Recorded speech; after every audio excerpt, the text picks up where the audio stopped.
Welcome back to the channel. This is the unboxing video for iBasso's new dongle deck, the Nunchaku.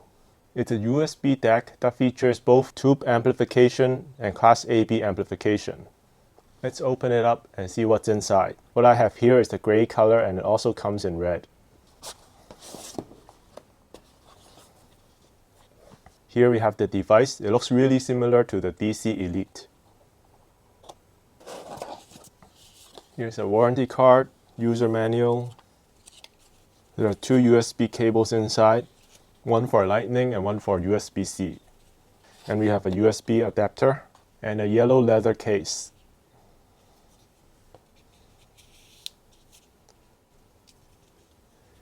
It fits quite nicely, and in the back window you can see the tubes. The knob has a clicky feel. Unlike the DC Elite, this has a digital volume control instead of an analog one. Now let's talk about the features of the Nunchaku. It features either a Class AB mode that bypasses the tubes inside, or a tube mode that uses the tubes inside for part of the amplification.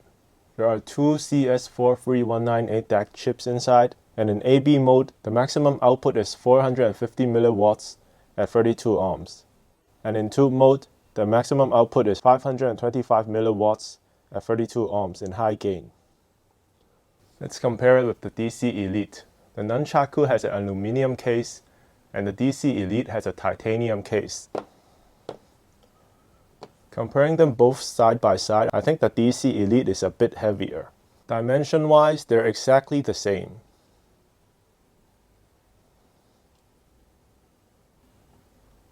As I mentioned earlier, the DC Elite has an analog 24-step volume pot, and for the Nunchaku we have a digital volume pot that you can press as well. Let's turn it on and try it out. I'll use the DD Hi-Fi USB cable to try it out, as it's a bit longer and easier to manage. By default, it is in tube mode when it's on, and hopefully you can see the tubes light up. Well, in this video you can see the tube glow more clearly. The Nunchaku uses Raytheon 6418 tubes for part of the amplification. And there are 100 steps of volume. And when you long press it, you can enter the menu. Here are the filter settings. I'll put it on non-oversampling. Here we have the high pass filter, gain level, channel balance, SPDIF out, and here you can switch from tube mode to Class AB mode. When I switch to Class AB mode, the tubes immediately go out. Let's switch back to tube mode. And we have the screen rotation. Here you can choose when to adjust the volume, always or only when the screen is on. And here we have the backlight and the firmware version. I'll test out the Nunchaku using the iBasso Klee. It's a new budget IEM from iBasso. It retails around $70, I believe. I'll test it using a balance port.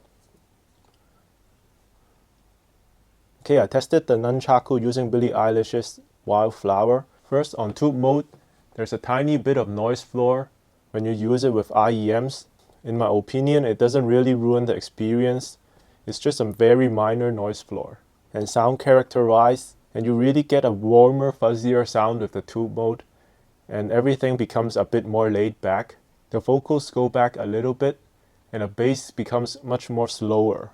So overall you get a warmer sound. And in Class AB mode, I think it's still warm sounding, but the dynamics are much more quicker. And the vocals are also a bit more forward than the tube mode. And when switching from Class AB to tube mode, it almost instantly switches and there's no wait time between the switch, waiting for the tubes to light up. So here are my first impressions of the Nunchaku. Please subscribe to the channel and like this video if you found it useful. And I'll be coming out with a full review in a couple of weeks. Let me know if you have any questions about the Nunchaku in the comments below.